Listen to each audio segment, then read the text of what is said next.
Parfait. Alors, merci beaucoup. Merci beaucoup. Merci pour votre ministère au niveau du chant, au niveau des annonces, au niveau de la parole de Dieu. Depuis ce matin, nous adorons Dieu. Nous n'adorons pas Dieu maintenant, mais depuis notre entrée sur les ondes, nous sommes en mode adoration. Alors, je vous dis bravo et merci de l'invitation. Aujourd'hui, nous allons passer un moment à regarder la parole de Dieu, un moment à lire la parole de Dieu.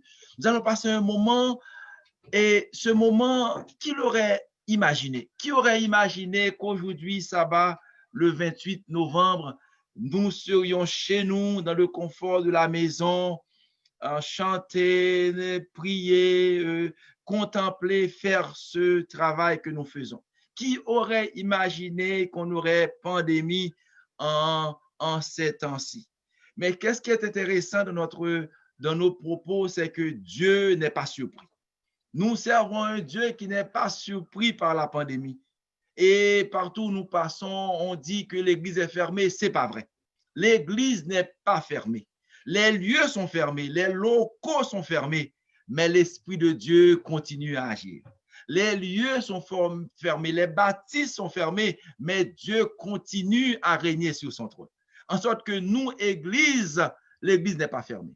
C'est une erreur de dire que l'Église est fermée. C'est vrai, l'Église, c'est l'assemblée des fidèles. L'Église peut être vue comme un bâtiment, comme un lieu, un endroit pour adorer, pour méditer.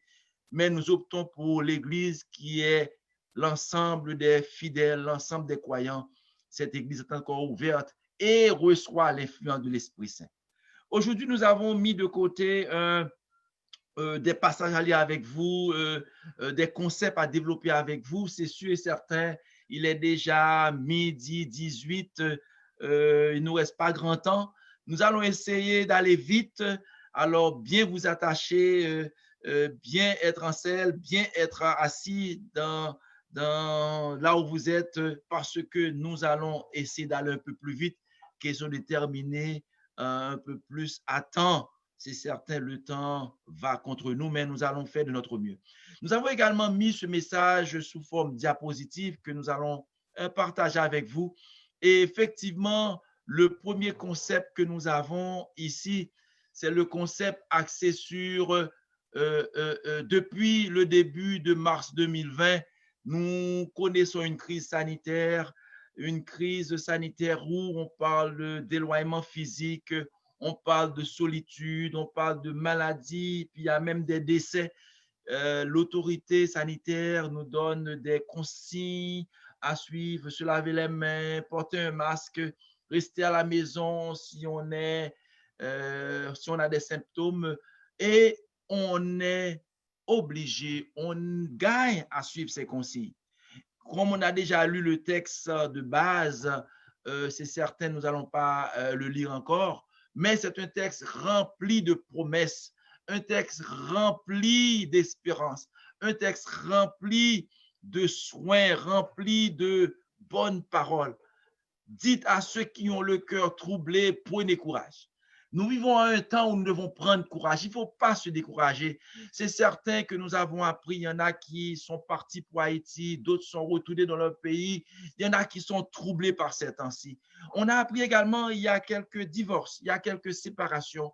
J'ai des amis comptables agréés qui se séparent ces jours-ci. Pourquoi? Parce que pendant le mois de mars, avril, mai, le gouvernement disait rester à la maison et ça a chauffé la tête de plus d'un. Vous savez, la période de mars-avril, c'est la période des impôts. Donc, des amis qui sont sortis pour aller dans leur bureau, pour aller dans leur cabinet faire les impôts, et les épouses n'étaient pas contentes. Ça a donné des chicanes, des prises de bec, des conflits. Et voilà, il y en a plusieurs qui sont en mode séparation, en mode divorce. Nous allons voir un peu que, effectivement, depuis le début de mars, nous vivons des temps difficiles. Et d'après ce que j'ai compris, c'est un début de temps difficile. Nous allons vivre d'autres temps encore plus difficiles. Oui, nous vivons des moments difficiles liés à une pandémie, conséquence d'un nouveau coronavirus connu sous le nom de COVID-19. CO, c'est pour corona. V, c'est pour virus. D, c'est pour disease. 19, c'est l'année 2019. Donc, COVID-19. Depuis le mois de mars, on est en plein là-dedans. Et suite à cette situation, la foi de plusieurs a été mise à rude épreuve. À rude épreuve parce qu'il y en a qui ont souffert, il y en a qui ont eu ce virus. D'autres ont eu des parents proches qui ont été contaminés. Et vous savez, on a eu des restrictions de part et d'autre. On vit des moments où on voit des funérailles, qu'il n'y a pas de foule. Il y a des prédications dans des lieux vides. Il y a des cérémonies de mariage qui ont été reportées. On a quelques cérémonies qui ont eu lieu quand même. Vous savez, il n'y a personne pour applaudir. Il n'y a personne pour voir notre beau vêtement.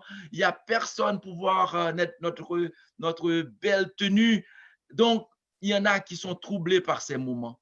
Il y a d'autres qui sont angoissés et d'autres tombent dans la peur et l'insécurité. Comme j'ai dit auparavant, il y en a plusieurs de ma communauté qui sont retournés en Haïti parce que pour les autres, Haïti sera moins touché, Haïti sera moins frappé. Mais ce que nous comprenons, c'est que toute la terre entière sera frappée. La terre entière va subir les foudres de la destruction. À un moment donné, vous savez, que vous soyez en Haïti, que vous soyez au Canada, que vous soyez aux États-Unis, le conflit est cosmique, le conflit est mondial. Où vous allez être, vous serez frappés. Mais ce qui est intéressant, c'est que les enfants de Dieu, comme dans les temps passés, seront protégés. Ils seront scellés pour la gloire. Ils seront scellés pour le royaume des cieux. En sorte que nous n'avons pas peur. Nous, au nom de Jésus de Nazareth, nous n'avons pas peur de ce qui est présentement et de ce qui s'en vient. Qu'est-ce qui est drôle? Quand tu as peur, tu n'es plus capable de faire la volonté de Dieu. Quand tu as peur, ton discernement subit un coup. Quand tu as peur, tu ne peux plus discerner, tu ne peux plus juger. Quand tu as peur, tu te mets dans une situation vulnérable. Et dans la Bible, nous trouvons 366 fois l'expression « n'aie pas peur ». L'expression « ne t'effraie pas ». L'expression « ne t'épouvante pas ». Il existe effectivement plusieurs types de peur. Peur au niveau insécurité, au niveau inquiétude, au niveau angoisse. Peut-être il y a la peur d'attraper le virus, il y a la peur d'attraper une maladie grave, il y a la peur de perdre son emploi, il y a la peur après la pandémie, qu'est-ce qui s'en vient? Il y a différents types de peur. Et permettez-moi, pendant que je suis avec vous, de faire la différence entre une épidémie et une pandémie. Une épidémie est la propagation rapide d'une maladie contagieuse. La propagation rapide d'une maladie contagieuse porte le nom d'épidémie. Alors qu'une pandémie est une épidémie qui atteint toute une population, qui atteint la population de tout un continent, voire le monde entier. Donc, nous ne sommes plus en mode épidémie, nous sommes en mode pandémie. Les archives du monde nous révèlent que dans le passé, notre planète a connu plusieurs pandémies. Des pandémies qui ont tué des millions d'êtres humains. On n'a qu'à donner comme exemple la grippe espagnole. Il y en a d'autres, comme l'influenza, comme la peste porcine, comme le H1N1 et d'autres situations, d'autres virus ont tué des millions et des millions de personnes. La peur, l'inquiétude et les soucis sont des émotions négatives qui paralysent les gens. Quand vous avez peur, vous êtes paralysé. Quand vous êtes inquiet, votre cerveau n'est pas bien oxygéné. Ces émotions enlèvent le sommeil, ces émotions enlèvent la paix et peuvent même provoquer certaines maladies physiques et maladies mentales. Dans ma communauté à Bethesda, il va y avoir un comité d'église demain et je vais proposer des ateliers sur la maladie mentale, des ateliers sur le vaccin. Le vaccin, le vaccin est composé de quoi? Parce qu'il y a beaucoup de rumeurs touchant le vaccin qui s'en vient. Il y a beaucoup de rumeurs et les gens sont perdus, les gens sont troublés. J'ai compris que ceux qui étaient avec Jésus, ceux qui ont fait une bonne relation avec Jésus avant la pandémie, sont mieux équipés pour aujourd'hui. En fait, ceux qui avaient de bonnes relations financières, conjugales, relationnels avant la pandémie ont de bonnes relations financières, maritales pendant la pandémie. Ceux qui avaient des relations un peu branlantes, un peu ont présentement beaucoup de misère parce que la pandémie vient aggraver les choses. Ces émotions constituent des fardeaux et engendrent des troubles. Il devient urgent et important de s'en débarrasser, car ces émotions désorganisent la vie, affaiblissent et écrasent et rendent les gens malheureux. Que faire? Que faire? Est-ce qu'on peut rester comme ça, toujours fâché, toujours de mauvaise humeur, être angoissé, être stressé? La parole de Dieu répond. Et ce que j'aime avec la Bible, ce que j'aime avec la parole de Dieu, qu'on appelle la révélation de Dieu, il y a une réponse à tout. Il y a une réponse à tout. Dis à ceux qui ont le cœur troublé, prenez courage. Oh, j'aimerais bien dire à mes frères, à mes sœurs, à ceux qui m'écoutent, j'aimerais dire à mes enfants, à mon épouse, à tous ceux qui sont autour de moi, ne craignez point, ne craignez point. Voici votre Dieu vient. Il vient avec la vengeance, il vient avec la rétribution, il viendra lui-même et vous sauvera. Quelle bonne nouvelle. Ce que j'aime avec Dieu, il prend toujours les initiatives. Ce que j'aime avec Dieu, il nous présente toujours de bonnes nouvelles. D'ailleurs, la Bible, c'est la bonne nouvelle de la venue, de la mort, de la résurrection et de la seconde venue de Jésus-Christ. Quelle bonne nouvelle. Quel message de réconfort. Oui, Dieu viendra lui-même, il viendra lui-même nous venger. Il viendra lui-même nous protéger. Il viendra lui-même nous sauver.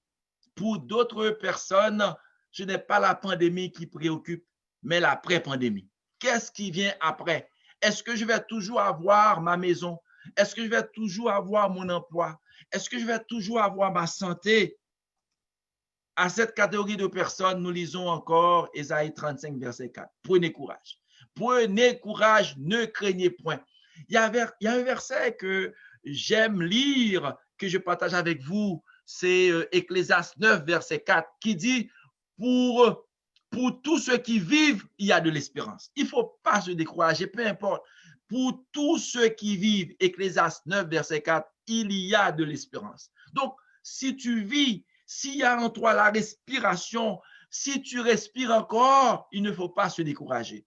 Il ne faut pas se décourager. Quelles que soient les raisons qui alimentent votre peur, quelles que soient les raisons qui alimentent l'inquiétude, quelles que soient les raisons qui alimentent votre anxiété, il ne faut pas se décourager.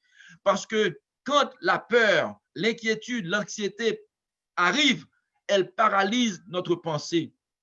On n'a même plus le temps de prêter attention au jour présent. On ne veut plus vivre. C'est ce que souvent les psychologues, les psychiatres appellent la dépression. On n'a pas le goût de vivre, on n'a pas le goût de manger, on n'a pas le goût de se réveiller, on a le goût de rien. J'ai une sœur, j'ai été la voir en psychiatrie. Elle m'a dit, moi, quand je suis dépressive, je m'endors et je sommeille. Je me mets au lit, je passe ma journée à sommeiller, rien ne m'intéresse. Oh, je sais. Le gouvernement a investi beaucoup d'argent, a mis beaucoup de fonds pour que les centres qui s'occupent des gens atteints de maladies mentales pour embaucher d'autres personnes. On a même parlé de maladies mentales touchant les jeunes, car ils ne voient plus leurs amis, ils ne sont plus en relation avec leurs amis. Relation, je parle de via Internet, ils peuvent toujours chatter, jaser, mais relation de proximité, ils sont dépressifs. Et on veut embaucher beaucoup de psychologues, beaucoup de psychiatres. Il n'est pas étonnant que l'inquiétude, par la quantité d'énergie qu'elle consomme chez les membres du foyer, plonge les gens dans un abîme de détresse. Cet abîme de détresse les éloigne des joies et des difficultés du jour présent. On ne peut plus apprécier le jour présent. On est dépressif, on est à terre, on n'a plus le goût de vivre. Quelle place occupe l'inquiétude dans ma vie, dans votre vie de chaque jour? Dans votre vie personnelle, quelles sont les raisons qui vous poussent à avoir peur? Avoir peur, vous avez peur de quoi? Est-ce que vous avez peur du passé? Avez-vous peur des paroles qui sont prononcées? Avez-vous peur des actes non accomplis? J'ai ce monsieur marocain qui m'a dit, quand le gouvernement disait « Ne sortez pas, restez chez vous », il y avait une grosse chicane chez lui. Sa femme ne voulait pas qu'il sorte, sa femme voulait qu'il reste là à la maison. Et lui, il doit aller au bureau, il a des rendez-vous. Et sa femme dit, dorénavant, quand tu entres, tu dois être dans le garage. Déshabille-toi dans le garage. Je mets ton pyjama, je mets tes linges dans le garage. Quand tu entres, ne salue pas les enfants, ne touche pas aux choses de la maison. Oh, il m'a dit, chez lui, c'était raide. Chez lui, c'était pas vivable. Comment les relations étaient difficiles, la communication était terrible, parce que le gouvernement disait, ne sortez pas. Et lui, il devait sortir. Il avait des déclarations d'impôts à faire, il avait des rendez-vous, mais la femme était dans tous ses états, parce que le gouvernement disait, ne sortez pas, on peut attraper le virus. C'est quoi le problème? Est-ce que ce sont les actes non accomplis qui causent le problème? Est-ce que ce sont les perspectives d'avenir? Est-ce le manque d'argent? Est-ce l'avenir des enfants quand ils seront plus à la maison? C'est quoi le problème? C'est quoi? Qu'est-ce qui te rend peur? C'est quoi en fait la situation réelle? Le peu de vie qui nous est accordé doit être sagement mis à profit. Dieu aimerait voir son Église vivante, son Église consacrée, son Église missionnaire. Même pendant la pandémie, on peut être en mode évangélisation. On peut faire des études bibliques par Internet. Chaque acte de notre vie, même s'il est sans grande importance, exerce une influence sur la formation de notre caractère. Pas vrai? Mon Dieu pourvoira à tous vos besoins selon sa richesse, avec gloire et en Jésus-Christ. Les soins de Dieu sont des soins constants. Il est fidèle. Il ne va pas vous laisser tomber. Une femme peut vous laisser tomber. Un homme peut vous laisser tomber, mais pas Dieu. Un bon caractère est plus précieux que toutes les richesses du monde. Il faut travailler à sa formation, à la formation de son caractère. Travailler à la formation de ce caractère est l'œuvre la plus noble dans laquelle les hommes puissent s'engager. J'ai eu des hommes d'affaires qui m'ont dit, j'ai réussi pas à cause de mes études, j'ai réussi pas à cause de mon influence, j'ai eu du succès à cause de mon caractère. Il y en a qui ont bon caractère, il y a avec qui on aimerait faire équipe. De même, il y en a qui ont mauvais caractère. On veut s'éloigner de ces personnes-là. Pas vrai? Un chrétien doit travailler son caractère. Un chrétien, supposons, bon monde. Une sœur supposée être une bonne personne. Un frère supposé être une bonne personne. Quelqu'un en qui on a confiance. Avoir confiance en Dieu. Avoir confiance dans le conseil inspiré de Dieu. Notre unique espérance, c'est une foi constante en la parole de Dieu, en la prière et la direction de l'Esprit Saint. Aujourd'hui, on n'ouvre plus la Bible aujourd'hui. On n'ouvre plus la parole de Dieu. Permettez-moi de vous dire que certaines personnes adorent la prière. Certaines personnes sont toujours en prière, même quand la Bible nous demande de prier sans cesse. Prier sans cesse veut dire avoir toujours l'esprit de prière. Mais si tu es toujours en prière, tu dois être une bonne personne. Plus tu pries, plus tu t'approches de Dieu. Plus tu t'approches de Dieu, tu dois avoir le fruit de l'esprit, la patience, la bonté, la persévérance. En un mot, prier, ce n'est pas un alibi. Tu pries, tu t'approches de Dieu. Sans ces points cardinaux célestes, nous allons emprunter très certainement de mauvaises directions. Là, le temps est court. La porte de la grâce est sur le point de se fermer. C'est maintenant qu'il faut se préparer à voir Dieu face à face au moyen de la repentance et du pardon des péchés. J'ai beaucoup aimé cette personne qui dit, moi au ciel, Jésus va être à la porte pour m'accueillir. Moi, quand je me mets au lit, quand je sommeille, mon espérance, c'est de voir Jésus. Il est à la porte du ciel pour m'accueillir, pour me souhaiter la bienvenue. Ce n'est pas une utopie, ce n'est pas un rêve, c'est une réalité. Oui, Jésus sera à la porte du ciel pour accueillir chacun de ses enfants. Ce n'est qu'en vous appuyant sur le Christ, sur sa justice, sur sa puissance que nous serons victorieux, que vous serez victorieux. Dans une guerre spirituelle, la victoire est en Christ et en Christ seul. Jésus n'a jamais perdu de bataille. Jésus n'a jamais perdu de combat. On peut faire confiance. Cette guerre est bien réelle et les attaques du diable le sont aussi. Sans la force constante de Dieu, il nous est impossible d'y résister. Personne n'est exempt des attaques du diable. Celui-ci cherche à contrecarrer notre œuvre pour Dieu, pour le Seigneur. Nous sommes tous dans le même bateau. Il y en a qui vivent des épreuves de loin pires que d'autres. La Bible nous rapporte l'histoire de serviteurs de Dieu qui ont eu des angoisses à un moment donné. Élie, Pierre, les disciples et bien d'autres encore ont connu des moments difficiles. Nous sommes forts qu'à condition de nous appuyer totalement sur la puissance divine, puissance qui nous soutient et qui nous aide à ressembler davantage à Dieu. Cette puissance se trouve dans la parole de Dieu. Je mets beaucoup accent sur la parole de Dieu. Je frappe souvent ce clou axé sur la parole de Dieu parce qu'aujourd'hui, les gens prient, les gens s'attendent à des miracles, les gens, mais passer du temps avec la parole de Dieu, méditer, il y en a de moins en moins de gens qui font ça, même dans les foyers.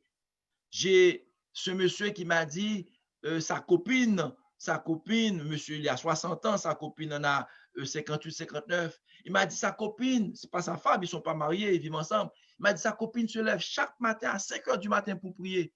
Imaginez-vous, il y a 7 jours dans une semaine, elle se lève chaque jour à 5 heures du matin pour prier. Dans ma tête à moi, je me demande, est-ce qu'elle se lève un jour pour lire la parole de Dieu? Est-ce qu'elle lève un jour pour méditer sur la parole de Dieu? Oui, il faut prier, mais la prière ne nous sauve pas. Il faut prier, mais la prière, c'est communiquer avec Dieu. Quand tu communiques avec Dieu, tu parles, tu fais du bruit. Quand Dieu te parle via sa parole. Donc, entre les deux comportements, prier, passer du temps avec Dieu, les deux sont importants. Ces deux attitudes sont importantes. Mais la première, c'est ouvrir sa Bible. La première, c'est ouvrir sa Bible et se demander qu'est-ce que Dieu a à me dire aujourd'hui. Se ouvrir sa Bible et se demander qu'est-ce que Dieu a comme message pour moi aujourd'hui. C'est la première étape. La deuxième étape, on passe du temps en prière. Aujourd'hui, on fait le contraire. Toutes les églises ont des semaines de prière. Toutes les églises ont des 40 jours de prière. Toutes les églises ont 40 jours de veille. Mais les gens sont pareils. Les gens ne sont pas changés. Les gens ne sont pas transformés. Dans la parole de Dieu, quand on parle de transformation, on parle de métamorphoser. Transformer dans la parole de Dieu veut dire métamorphoser. On n'est plus pareil. C'est comme une chenille, elle n'est plus chenille, elle est papillon. C'est ça que Dieu veut. Dieu ne veut pas que nous soyons les mêmes personnes. Une fois qu'on accepte Jésus, on n'est plus la même personne. On ne peut plus continuer à dire des bêtises. On ne peut plus continuer à faire des scandales. Quand on accepte Jésus, on devient missionnaire dans sa vie. Donc, on est une nouvelle créature. Nous ne pouvons courir le risque d'attendre. Entretenons notre communion avec Christ en tout temps pour combattre les supercheries du diable. Notre Dieu est tout puissant. Il est capable de renverser tous les obstacles placés sur notre route. Pas vrai? Dieu est capable. Dieu est capable. Si nous nous jetons aux pieds du Christ et si nous délaissons nos péchés, si nous recherchons le pardon et demandons à Dieu la puissance nécessaire pour résister aux machinations paralysantes de l'ennemi, Dieu nous fournira une puissance céleste, illimitée, pour mener une vie nouvelle. Ne nous figeons pas sur place. Prenons position pour la vérité divine par la puissance de l'Esprit Saint. Annonçons courageusement le message de Dieu. Restons loin de toute désobéissance. Moi, je ne veux pas désobéir à l'ordre de Dieu. Il y en a qui désobéissent aux dîmes et aux offrandes. Oh, il ne faut pas donner la dîme, il ne faut pas suivre. Moi, je préfère suivre l'ordre de Dieu que suivre l'ordre des hommes. Il y en a qui disent, ce n'est pas Dieu qui a déterminé qu'on prie, ce n'est pas Dieu qui dit qu'il faut prier le mercredi soir. Je préfère prier que de désobéir. Quand vous désobéissez, vous ressemblez à l'ennemi qui a désobéi à Dieu. Quand vous êtes rebelle, vous ressemblez au premier rebelle qui s'est rebellé contre Dieu. Étude le secret, si vous voulez, nous sommes presque en mode de fin. Étude de la parole de Dieu, passer du temps avec Dieu dans la méditation et la prière. Le secret, passer du temps avec Dieu dans la méditation et la prière. Je n'ai pas dit la prière seulement, la méditation et la prière. Passer du temps à lire la parole de Dieu et passer du temps à prier. L'étude journalière des précieuses paroles de vie que l'on trouve dans la Bible fortifie l'intelligence et nous donne la connaissance des grandioses et glorieuses œuvres de Dieu dans la nature. Par l'étude des Écritures, nous apprenons à bien connaître la manière dont il faut vivre afin de jouir d'un bonheur sans mélange. Ceux qui sondent les Écritures recevront toujours de nouvelles forces pour résister aux tentations de Satan. Ils seront prêts à toute bonne œuvre et aptes à répondre à quiconque leur demandera raison de l'espérance qui est en eux. Donc, on parle de l'étude des Écritures, de l'étude de la parole de Dieu. Quand tu ouvres la Bible te montre tes défauts. Quand tu ouvres la Bible te montre ton caractère. Quand tu ouvres la Bible te montre. C'est comme un miroir. C'est comme un miroir. On voit nos tâches. On voit que notre visage est sale, puis on va prendre les dispositions pour le laver. Donc, quand vous priez, vous ne voyez pas vos défauts. Quand vous priez, vous ne voyez pas vos tâches. Dans nos églises, nous avons de grands prieurs, de grandes prieuses. Aujourd'hui, nous avons besoin de gens qui étudient la parole de Dieu. Des gens qui mettent en pratique la parole de Dieu et qui prient également. Donc, je mets la prière en deuxième lieu, pas en premier lieu. L'étude de la parole de Dieu. Vous sondez les Écritures, car elles rendent témoignage de moi. C'est elles qui donnent la vie éternelle. Autre encore, sanctifie-les par ta vérité, ta parole. Là encore, on ne peut pas être sanctifié par la prière, on peut être sanctifié par l'étude de la parole de Dieu. Il y en a qui organisent des moments de chant, des moments j'ai même vu des adventistes où on chante 15 chants à rafale, un après l'autre, après on prie. C'est pas suffisant. C'est pas suffisant. Chanter, c'est donner gloire à Dieu, c'est bravo, c'est bien. Prier, c'est communiquer avec Dieu, c'est encore bon.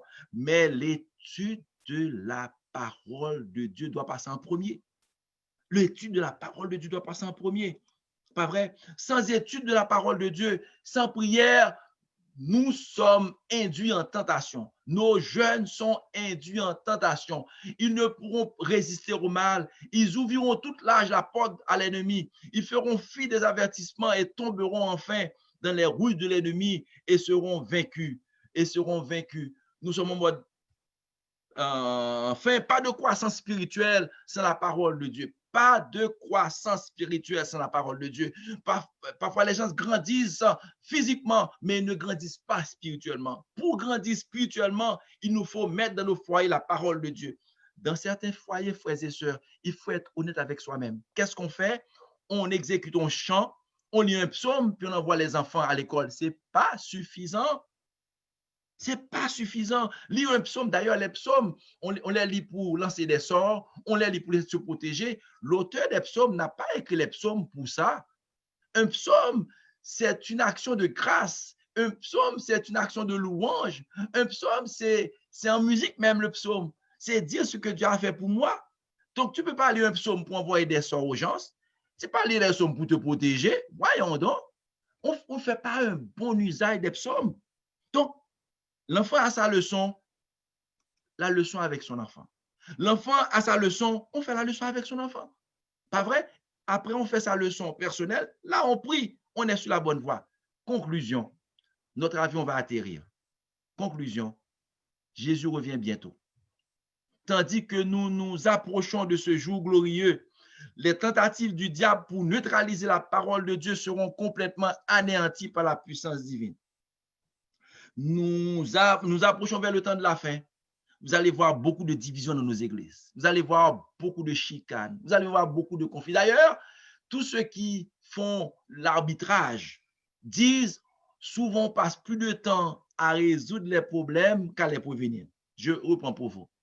Dans une église, quand il y a des problèmes, tout le temps qui devait être consacré à la cure d'âme, tout le temps qui devait être consacré à l'évangélisation est consacré à résoudre des problèmes. Donc, attendez-vous à avoir beaucoup de problèmes dans nos communautés, des problèmes à droite, des problèmes à gauche. Dieu connaît les plans de nos ennemis. Dieu entend des choses que nous n'entendons pas. Dieu est au courant des choses que nous ne sommes pas au courant. Donc, faisons confiance à Dieu. Il est au courant de tout. Il existe des choses que nous ne voyons pas, mais Dieu les voit. Il existe des choses que nous n'entendons pas. Dieu les entend. Donc, la pandémie n'est pas une surprise pour Dieu. La pandémie, Dieu avait déjà vu venir la pandémie. Arrêtons d'avoir peur. Arrêtons d'être troublés. Arrêtons d'être angoissés. Arrêtons de se faire du souci. Faisons confiance de préférence à Dieu. Dieu est vainqueur. Le diable est déjà vaincu. Il reste encore des batailles. Il reste encore des fronts où il y a des batailles. Mais la guerre est déjà gagnée par Jésus-Christ. N'ayons pas peur. Ne soyons pas troublés. Parce que la peur contamine la foi. La peur nous entraîne dans le doute. Non, n'ayons pas peur. Nous ne devons pas nous laisser distraire, nous laisser divertir ou détourner notre esprit de Dieu. Puisque nous sommes enfants de Dieu, nous pouvons compter sur le secours de notre Père céleste. Dieu protège ses enfants. Nous ne sommes pas seuls. Dieu peut nous aider. Ne permettons pas à la peur, aux soucis, à l'inquiétude de nous diriger. Restons calmes. Et c'est quelque chose que je dis souvent à la maison. J'ai dit ça à mon époux, j'ai dit ça à mes enfants. On se calme. On se calme. C'est aussi un immense privilège de permettre à Dieu de nous utiliser dans ce grand effort spirituel. J'ai un voisin à droite de ma maison. Il m'a dit dernièrement, Monsieur Bélémé, ma femme et moi, nous sommes en retraite. Nous sommes des retraités. Et savez-vous, dès qu'elle se lève le matin, on va courir, on doit aller au magasin, on doit aller. Il dit, mais chérie, on est à la retraite, on se calme. Il m'a dit, ma femme, dès qu'elle se lève, elle est énervée, elle est excitée, Il y a des gens comme ça dans la vie qui sont toujours excités, toujours énervés. Et quand ils sont excités, ils excitent les autres. Quand ils sont énervés, ils énervent les autres. On se calme. Parce que mon Dieu, c'est lui le pilote de l'avion. On se calme, mon Dieu, c'est lui qui conduit le bateau. C'est aussi un immense privilège de permettre à Dieu de nous utiliser dans ce grand effort spirituel pour apporter la vérité à tous les êtres humains. Profitons de cette occasion pour méditer. On est à la maison, il y en a qui travaillent à la maison. Profitons de cette occasion pour être plus proches les uns des autres, pour améliorer notre relation les uns avec les autres. Et pour les personnes âgées, vous savez, avant la pandémie, je suis responsable des ministères personnels. J'ai eu à converser avec plusieurs personnes âgées. J'ai dit, mais pourquoi vous ne mettez pas 2, 3 ensemble et louer un 5,5 pour rester ensemble? Il y a une qui m'a répondu, grand monde par état avec grand monde. Mais pendant la pandémie, grand monde a gagné pour être à grand monde.